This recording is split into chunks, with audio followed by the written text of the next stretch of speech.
નમસ્તે દર્શક મિત્રો, આજે આપણે વાત કરવી છે રાજકીય આરોપોની.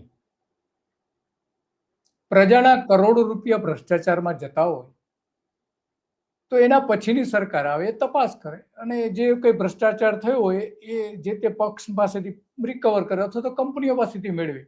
કમસે કમ તપાસ કરીને કોઈને સજા તો અપાવી શકે છે. આવા જ આરોપો વારંવાર મૂકવામાં આવ્યા નરેન્દ્ર મોદી દ્વારા, અમિત શાહ દ્વારા કોંગ્રેસ પર, કે કોંગ્રેસની જે કેન્દ્ર સરકારો હતી એને મોટા પ્રમાણમાં ભ્રષ્ટાચાર કર્યો છે. 12 લાખ કરોડ રૂપિયાનો ભ્રષ્ટાચાર કર્યો છે. 2 લાખ કરોડ રૂપિયાના કોલસાના કૌભાંડો કર્યા છે, 2G કૌભાંડો કર્યા. આવા દરેક ભાષણમાં નરેન્દ્ર મોદી કોંગ્રેસ પર આરોપ મૂકતા હતા. જ્યારે એ વડાપ્રધાન નહોતા અને ગુજરાતના મુખ્યપ્રધાન હતા ત્યારે. તો વડાપ્રધાન થયા પછી શું કર્યું એ બધા કૌભાંડોનું? કોંગ્રેસને બચાવી લીધી, તપાસ ન કરી, પ્રજાના પૈસા ખોટી રીતે ભ્રષ્ટાચારમાં ગયા તો તે પરત ન મેળવા, અને જેમને ભ્રષ્ટાચાર કર્યો તેને સજા ન અપાવી. આ વાત આજે એટલા માટે કરવી પડે છે કે ભારતીય જનતા પાર્ટીએ ગઈકાલે એક વિડીયો જાહેર કર્યો છે કોંગ્રેસના જૂના ભ્રષ્ટાચારો, આજથી 12 વર્ષ પહેલાના. એ ભ્રષ્ટાચારનો વિડીયો જાહેર કર્યો છે કારણ કે રાહુલ ગાંધીએ નરેન્દ્ર મોદીની પોલ ખોલતા હોય જાહેર સભામાં કહ્યું હતું ને, વિડીયો કોંગ્રેસે એના સોશિયલ મીડિયા એકાઉન્ટ્સમાં મૂક્યો છે.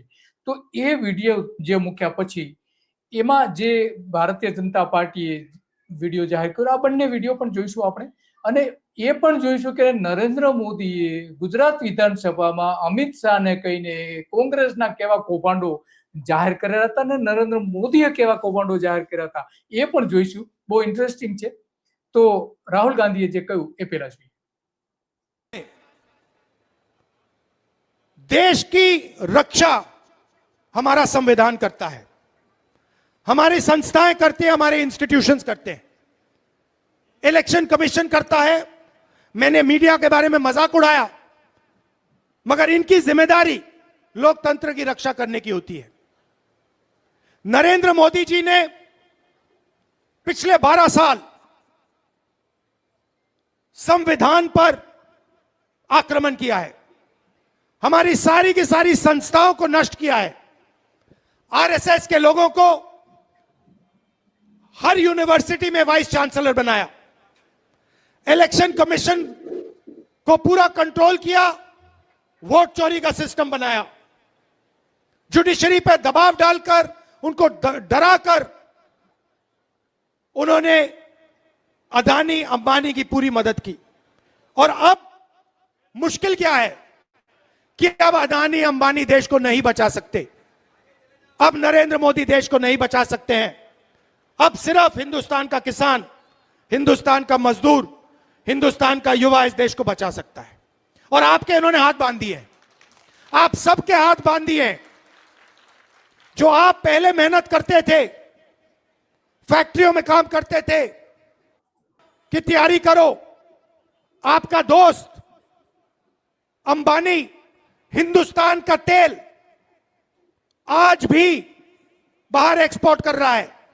आज भी करोड़ों रुपए का तेल हिंदुस्तान के बाहर जा रहा है. ये तेल हिंदुस्तान को चाहिए, ये तेल हमारे लोगों को चाहिए.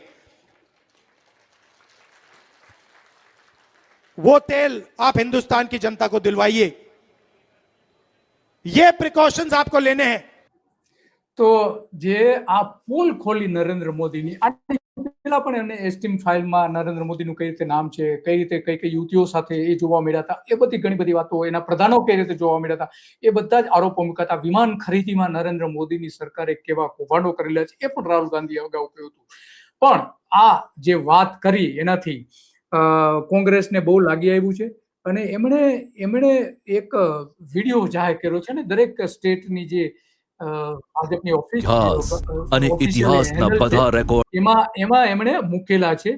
તો એ આપણે વિડીયો પણ જોઈએ કે કઈ રીતે એમાં આરોપો भ्रष्टाचार से लिखा गया है. जब देश में कांग्रेस की सरकार थी तब एक के बाद एक घोटालों ने देश को शर्मसार किया.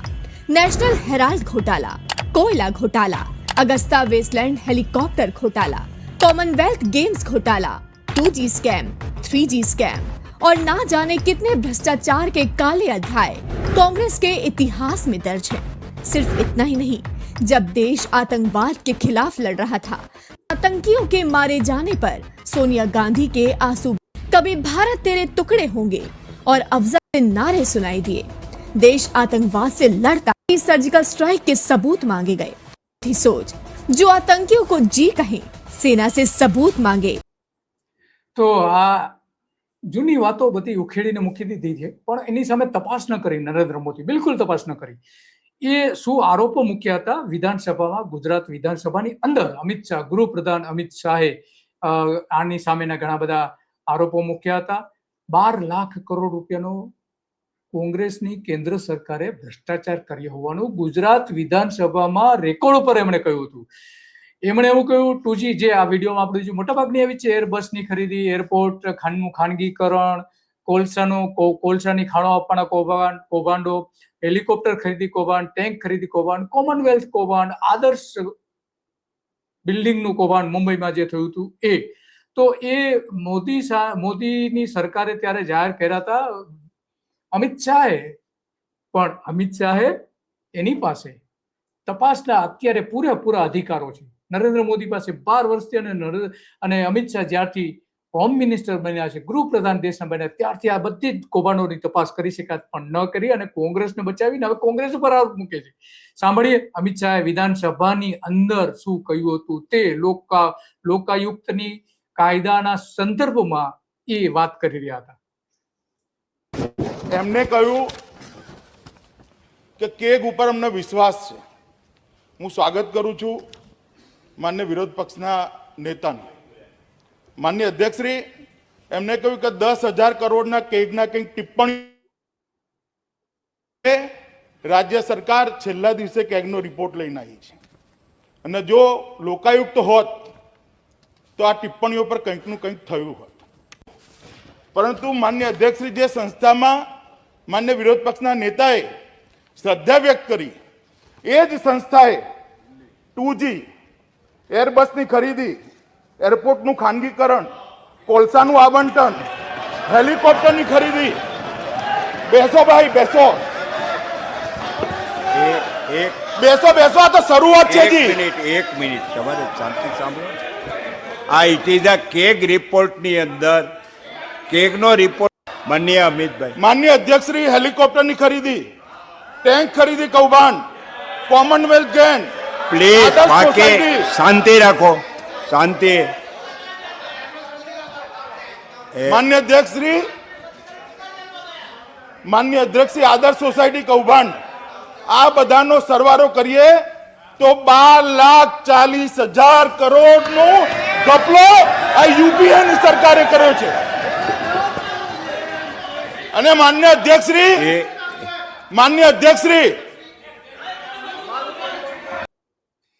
તો 12 લાખ કરોડનો ઘોટાળો થયો હતો. પછી કોંગ્રેસના ધારાસભ્યોનો વિરોધ કરવા લાગ્યા. નરેન્દ્ર મોદીએ પણ આવું જ કહ્યું હતું. એને પણ સાંભળીએ નરેન્દ્ર મોદીએ શું કહ્યું હતું તે.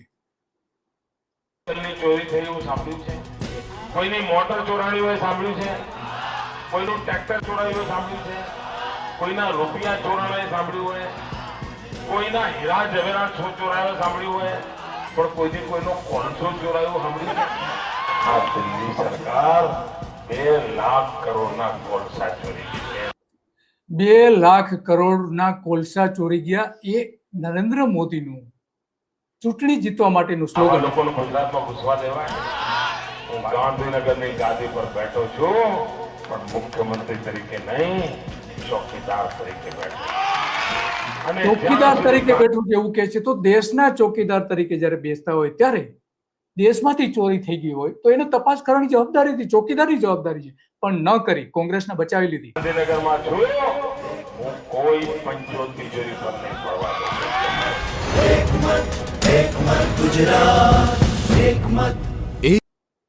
એક મત ગુજરાત કરીને ગુજરાતના લોકોને છેતરીને મોટી મોટી વાતો કરીને ખોટી વાતો કરીને નરેન્દ્ર મોદી મત લઈ ગયા. પણ એમણે જે આરોપો મૂક્યા, દેશની સંપત્તિ જો લૂંટાઈ હોત, આજ કોંગ્રેસ જો લૂંટારું હોત તો એમણે તપાસ કરી હોત. ન કરી, માત્ર ને માત્ર રાજકીય આરોપો હતા. જ્યાં તપાસ થઈ ત્યાં ફીંડલું વાળી દેવાયું અલગ અલગ રીતે.